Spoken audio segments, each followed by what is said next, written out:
이번 영상에서는 주문서 메뉴에 대해 설명드릴 텐데요. 먼저 주문서 입력 방법에 대해 설명드린 뒤 입력한 주문서를 조회하고 활용하는 방법에 대해 설명드리겠습니다. 주문서는 우리가 견적을 발송한 건에 대해서 주문이 들어오거나 주문을 받은 시점과 실제 출고가 나간 시점이 다른 경우에 입력하여 사용해 주시면 되겠습니다. 주문서는 재고원, 영업관리, 주문서의 주문서 입력 메뉴에서 작성할 수 있는데요. 직접 품목을 입력하여 전표를 작성하거나 기존에 작성된 견적서가 있다면 중간에 있는 견적서 버튼을 클릭하여 해당 견적서를 불러와 입력할 수도 있습니다. 만약 입력해야 할 주문건이 많다면 엑셀 자료 올리기나 하단의 웹 자료 올리기를 통해 일괄적으로 업로드할 수 있는 점 참고해 주시길 바랍니다. 이번 영상에서는 품목을 직접 입력하여 전표를 작성해 보도록 하겠습니다. 상단의 일자는 실제 주문을 받은 일자를 넣어주고 거래처를 입력합니다. 거래처를 입력하고 거래처명을 클릭하면 우측에 FM 버튼이 나타나는데요. 채권이나 채무, 정보나 휴폐업 조회를 할 수 있습니다. 보통 정보를 많이 사용하시는데요.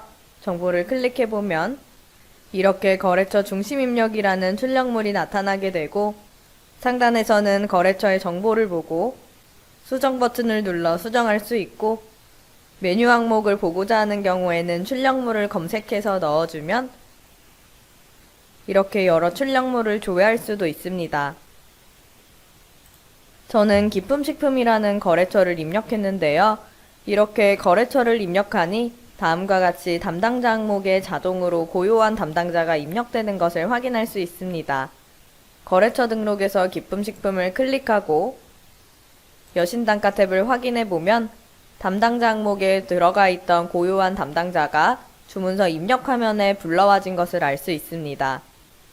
만약 담당자 항목에 로그인하는 아이디별로 원하는 담당자가 자동으로 들어가게 만들고자 한다면 주문서 우측 상단의 옵션, 입력 화면 설정에서 기본 양식을 클릭하거나 양식이 없다면 신규 양식을 추가한 뒤 양식 설정 창에서 담당자 항목에 마우스를 올려 설정을 눌러줍니다.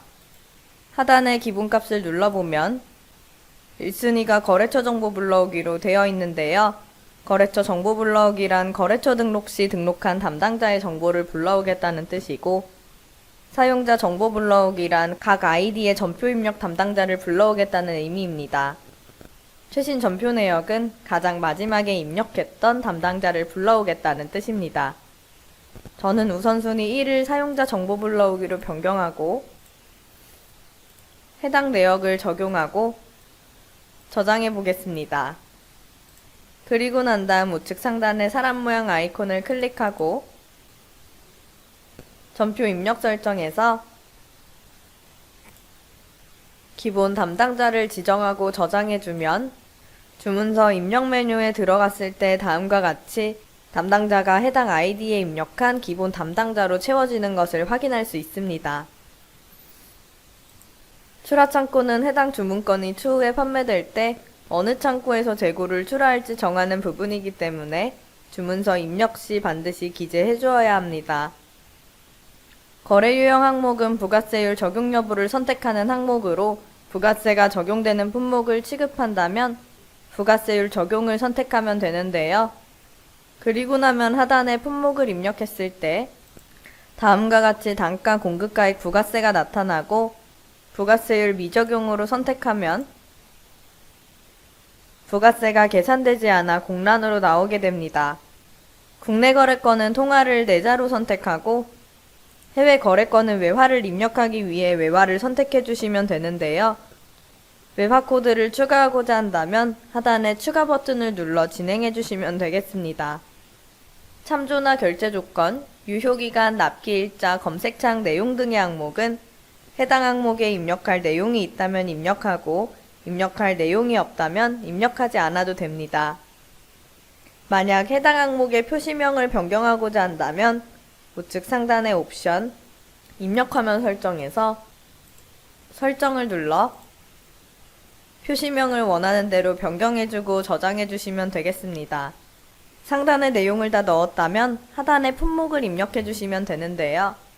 하단에 품목을 입력하고 중간에 재고 불러오기 버튼을 클릭하면 이렇게 현재 해당 품목의 총 재고 수량과 출하 창고에 남아있는 재고 수량을 확인하며 주문서를 입력할 수 있습니다. 입력한 품목의 단가 부분은 우리가 품목 등록 시 입력했던 출고 단가로 작성되는데요.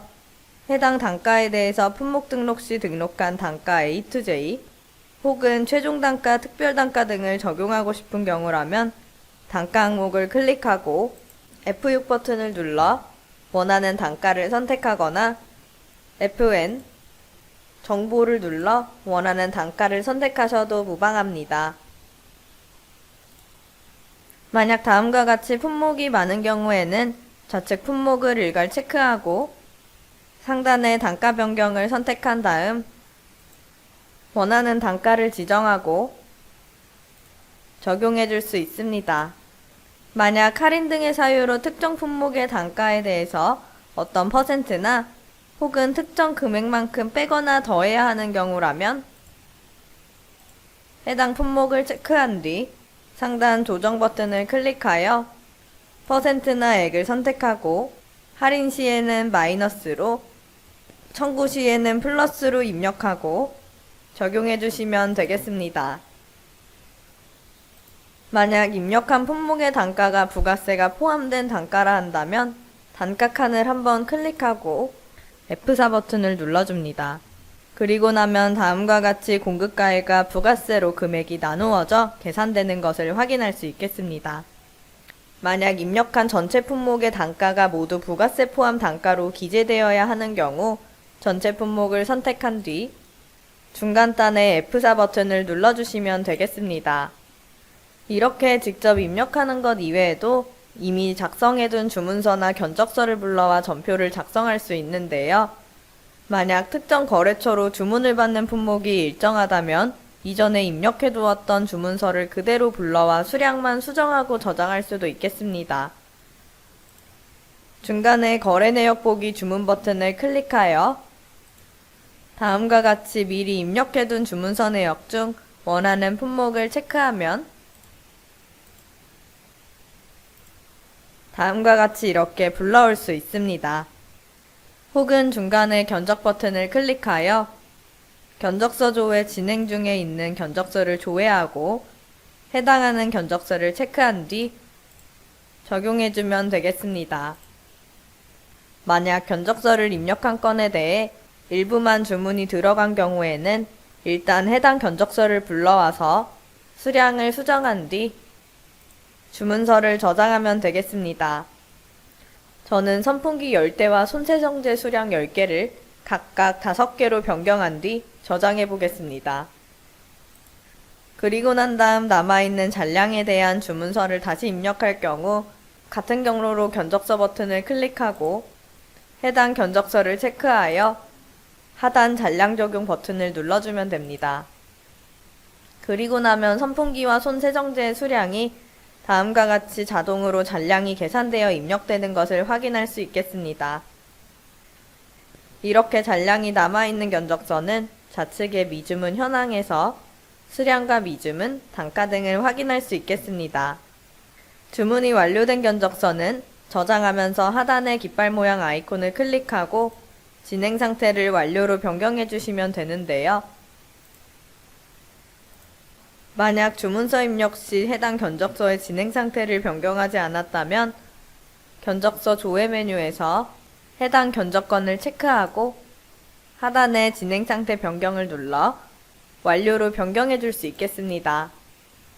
이렇게 입력된 주문서는 판매 입력 시에 적용할 수 있는데요.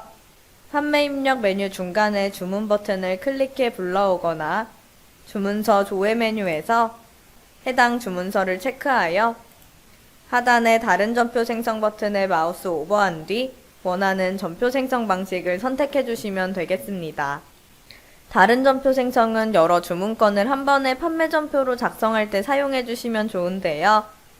한 장 라인별의 경우 여러 주문건이 한 장의 전표로 이렇게 생성됩니다. 전표별 라인별은 입력한 각 주문서 전표별로 판매 전표가 생성되도록 하고 싶은 경우 선택하면 되는데요. 판매 전표에 기재될 일자나 창고 등을 직접 입력할 수도 있겠습니다. 직접 설정의 경우는 입력한 주문서로 판매 전표를 생성할 때 집계 조건을 직접 지정할 수 있는데요. 만약 거래처를 조건으로 설정하게 되면 이렇게 같은 거래처의 경우 하나의 판매 전표로 생성됩니다.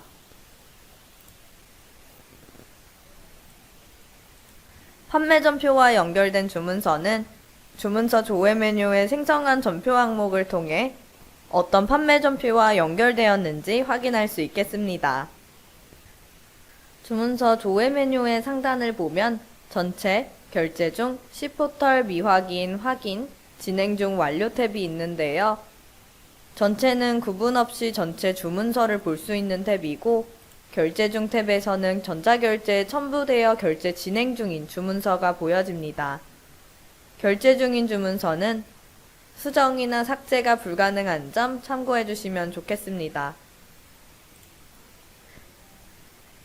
C포털 탭에서는 이카운트 내에 있는 커스터머 포털로 상대방 거래처가 우리 회사로 주문을 넣었을 경우 해당 주문서를 볼 수 있는데요. C포털 탭에 있는 주문서는 아직 유효한 주문서가 아니기 때문에 직접 체크하여 하단의 진행 상태를 미확인이나 진행 중, 완료로 처리해 주셔야 하며 이렇게 진행 상태가 변경되고 나면 다시 C포털 탭으로 되돌릴 수 없고 커스터머 포털 거래처는 해당 주문서를 수정할 수 없겠습니다.